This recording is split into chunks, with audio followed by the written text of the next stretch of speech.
जिल्ह्यातील बोरगावचे असणारे निवृत्त अधिकारी शिवाजी नाईक यांचं ब्रेन डेडमुळे मृत्यू झालाय। 4 दिवसांपूर्वी अचानक त्यांना त्रास जाणवू लागला आणि त्यांचं मेंदूचं कार्य थांबलं। अवयवांच्या रूपाने त्यांच्या स्मृती चिरंतन राहाव्यात या विचाराने मुलांनी अवयवदानाचा निर्णय घेतला। अवयवदानाचा निर्णय झाला। यकृत देऊन एकाच जीवदान दिलं तर दोघांना डोळे देत दृष्टी देण्यात आली आहे। सांगली वाहतूक शाखेच्या मदतीने सांगलीतून ग्रीन कॉरिडॉर करत यकृत पुण्याला नेलं। वैद्यकीय क्षेत्रात वेगळा ठसा उमटवणारी कामगिरी आज उषाकाल हॉस्पिटलच्या माध्यमातून दुसऱ्यांदा फत्ते केली आहे। उषाकाल मल्टीस्पेशालिटी रुग्णालयात बोरगाव येथील निवृत्त अधिकारी शिवाजी नाईक यांना दाखल केलं।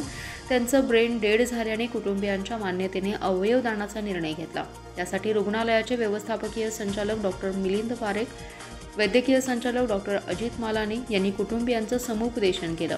पुण्यातील डी.वाय. पाटील रुग्णालयात एका रुग्णास यकृताची गरज होती, त्यानुसार तात्काळ देण्याचा निर्णय घेतला। तेथील डॉक्टर उषाकाल हॉस्पिटलमध्ये दाखल झाले, त्यानंतर तातडीने सारी प्रक्रिया पूर्ण केली। सायंकाळी 5:45च्या सुमारास रुग्णवाहिका सज्ज केली। पोलिसांच्या मदतीने ग्रीन कॉरिडॉर राबवलं। यकृत ठराविक वेळेत पुण्याला नेणं गरजेचं होतं। रुग्णवाहिकेने नेण्याचे नियोजन झाले। सायंकाळी रुग्णवाहिकेचे पुढे पोलीस गाडी सायरन देत निघाली। कर्नाळ नांद्रे मार्गे 5वा मैल पलूस मार्गे कराडला ताफा दाखल झाला। उषाकाल हॉस्पिटलमधून निघाल्यानंतर 2.5 तासात पुण्यात रुग्णवाहिका पोहोचली आणि यकृत प्रत्यारोपणाची प्रक्रिया सुरू झाली। सांगली लोकसभा मतदारसंघातून अपक्ष उमेदवार विशाल पाटील यांचा विजय सोपा करण्यासाठी वंचित फॅक्टर महत्त्वाचा ठरलाय। त्यामुळे नूतन खासदार विशाल पाटील यांनी वंचित बहुजन आघाडीचे अध्यक्ष प्रकाश आंबेडकर यांची लोणावळ्यात भेट घेऊन त्यांचे आभार मानले, तर पाठिंबा देऊन जे उपकार केले ते आयुष्यभर विसरू शकणार नसल्याचं मत विशाल पाटील यांनी व्यक्त केलंय। सांगली लोकसभा मतदारसंघातून काँग्रेस पक्षाकडून विशाल पाटील यांना उमेदवारी मिळाली नाही, त्यामुळे त्यांनी अपक्ष अर्ज दाखल केला होता। वंचित बहुजन आघाडीने पाठिंबा द्यावा यासाठी माजी केंद्रीय राज्यमंत्री प्रतीक पाटील यांनी प्रयत्न केले होते। त्यांच्या प्रयत्नाला यश आलं। वंचितचे राष्ट्रीय अध्यक्ष प्रकाश आंबेडकर यांनी विशाल पाटील यांना पाठिंबा जाहीर केला। शिवाय त्यांच्या प्रचारासाठी मिरजेत सभा देखील घेतली। या सभेचा इफेक्ट निवडणुकीवर झाला आणि त्यांच्या विजयात मोठा हातभार लागला। निवडणुकीनंतर विजयानंतर विशाल पाटील यांनी आपला पाठिंबा काँग्रेसला जाहीर केला असला तरी वंचितने त्यांना निवडणुकीत दिलेल्या पाठिंब्याबद्दल आभार मानण्यासाठी विशाल पाटील यांनी लोणावळा येथे जाऊन वंचितचे राष्ट्रीय अध्यक्ष प्रकाश आंबेडकर यांची भेट घेतली। त्यांचा फेटा बांधून आदर सत्कार केला। शिवाय माझ्यासाठी त्यांनी जे केलं ते मी आयुष्यभर विसरू शकणार नाही असं विशाल पाटील म्हणाले। यावेळी नेत्या अंजलीताई आंबेडकर, राज्य उपाध्यक्ष प्राध्यापक सोमनाथ साळुंखे उपस्थित होते। केतकी चितळे यांच्यावर मानसिक उपचार करण्याची गरज असून सरकारने त्यांच्यावर उपचाराची व्यवस्था करावी अशी टीका राष्ट्रवादी काँग्रेस अजित पवार गटाचे अल्पसंख्याक प्रदेशाध्यक्ष इद्रिस नाईकवाडी यांनी केली आहे। केतकी चितळे यांच्याकडून वक्फ बोर्डाला देण्यात आलेल्या शासनाच्या निधीवरून जोरदार टीका करण्यात आली। याला प्रत्युत्तर राष्ट्रवादी अजित पवार गटाचे अल्पसंख्याक प्रदेशाध्यक्ष इद्रिस नाईकवाडी यांनी केतकी चितळेंवर टीका करताना केतकी चितळेकडून हिंदू मुस्लिम जातीभेद करून विष पेरण्याचं काम करण्यात येत आहे, त्यामुळे राज्य सरकारने त्यांचा बंदोबस्त केला पाहिजे। त्याचबरोबर मेंटली आणि बौद्धिकदृष्ट्या कमकुवत असून त्यांच्यावर मानसिक उपचाराची गरज आहे आणि राज्य सरकारने केतकी चितळे यांच्यावरील मानसिक उपचाराची जबाबदारी घ्यावी अशी मागणी करत केतकी चितळे यांनी अल्पसंख्याक समाजाला डिवचण्याचा धंदा करू नये, तो त्यांना परवडणार नाही असा इशारा देखील नाईकवाडी यांनी दिलाय।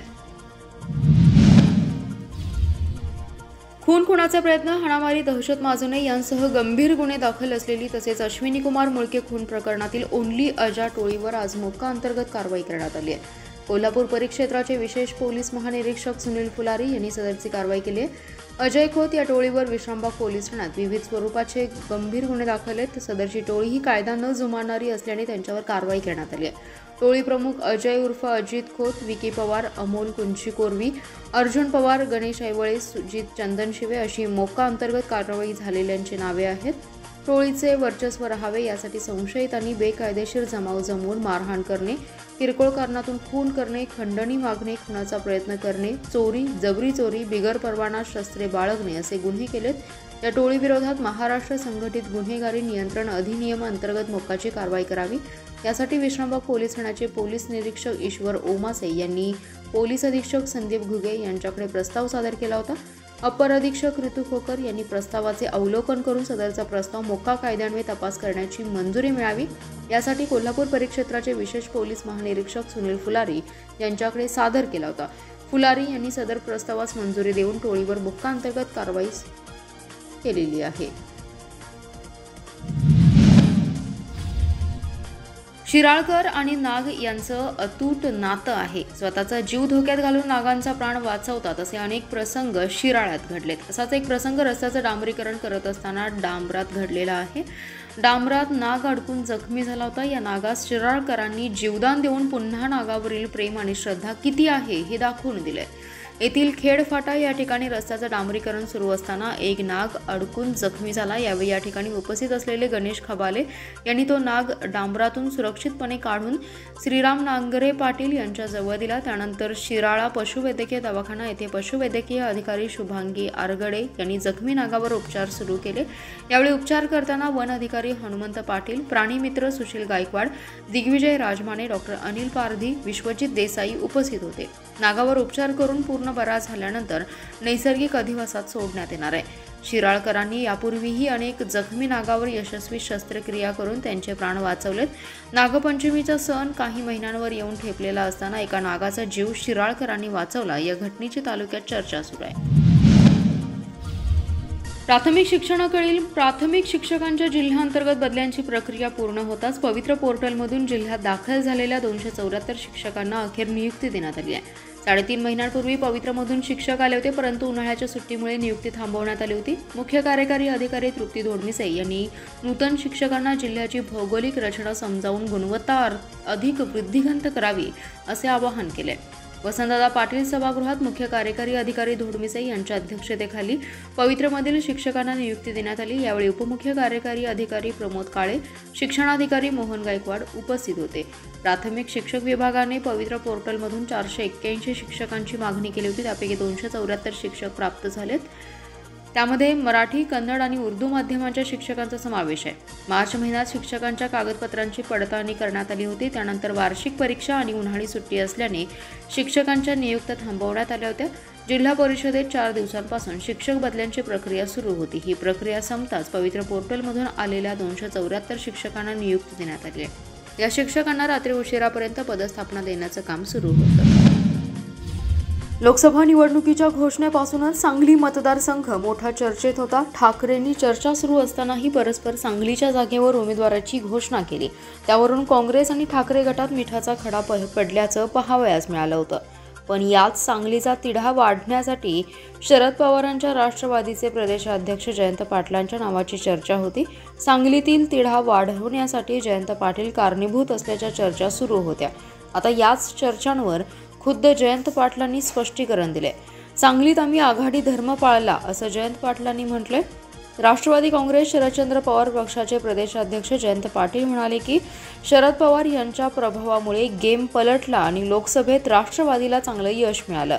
सांगली लोकसभेत काही गोष्टींवरून माझ्याबाबत समज गैरसमज पसरत गेले, पण सांगलीत आम्ही आघाडीचा धर्म पाळला. वेगळी कृती केली असती तर काँग्रेस शिवसेना दुखावली गेली असती. लोकसभा निवडणुकीत महाविकास आघाडीनं मोठं यश मिळवलं.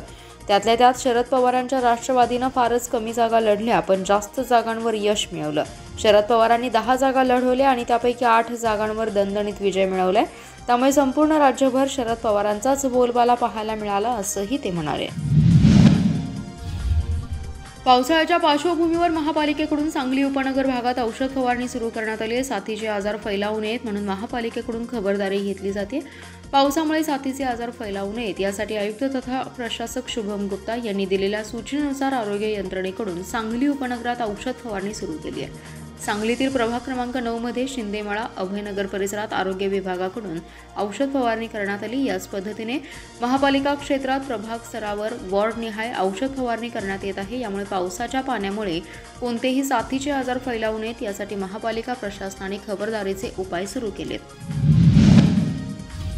राणी चेन्नम्मा एक्सप्रेस सांगली रेल्वे स्टेशनपर्यंत विस्तारित झाल्याने रेल्वेला वार्षिक 6,50,00,000चं वाढीव उत्पन्न मिळणार आहे. स्टेशनचे आणखी उत्पन्न वाढण्यासाठी सांगली रेल्वे स्टेशनवरून नवीन 8 रेल्वे गाड्या व संपर्क क्रांती गाडीचा थांबा मंजुरीसाठी नूतन खासदार विशाल पाटील यांनी प्रयत्न करावेत असे आवाहन सांगली रेल्वे जिल्हा नागरिक जागृती मंचचे अध्यक्ष सतीश साखळकर यांनी केले. ते म्हणाले, राणी चेन्नम्मा एक्सप्रेस मिरज बेंगलोर धावत होती. त्यावेळी प्रत्येक महिन्याचं उत्पन्न 1,47,00,000 होते. महिन्याला 28,274 प्रवासी प्रवास करत होते. सांगली बेंगलोर राणी चन्नम्मा एक्सप्रेस गाडीला सांगलीत विस्तारित केल्यामुळे यावर्षी या गाडीला 6,40,00,000 वाढीव उत्पन्न मिळणार आहे। सांगलीतून ही गाडी सोडल्यानंतर या गाडीचे प्रति महिना 9,254 प्रवासी वाढलेत। सांगली व मिरज या दोन्ही रेल्वे स्टेशनवर चढणारे प्रवासी भरपूर असल्यामुळे नव्या गाड्या सुरू करणं आवश्यक आहे। यामध्ये Sangli Vijayawada express, Sangli Chennai express, Sangli Coimbatore express, Sangli Mangalore express, Sangli Bhubaneswar express, Sangli Howrah express या गाड्या नव्याने सुरू होणं आवश्यक आहे। तर सकाळी सुटणारी मिरज कुर्डुवाडी लोकल रेल्वे गाडी सांगली रेल्वे स्टेशनपासून सांगली कुर्डुवाडी सोडावी व सकाळी सुटणारी कोल्हापूर मिरज लोकल रेल्वे गाडी किर्लोस्करवाडी स्टेशनपर्यंत विस्तारित करावी। या प्रमुख मागण्या नागरिक जागृती मंचच्या आहेत।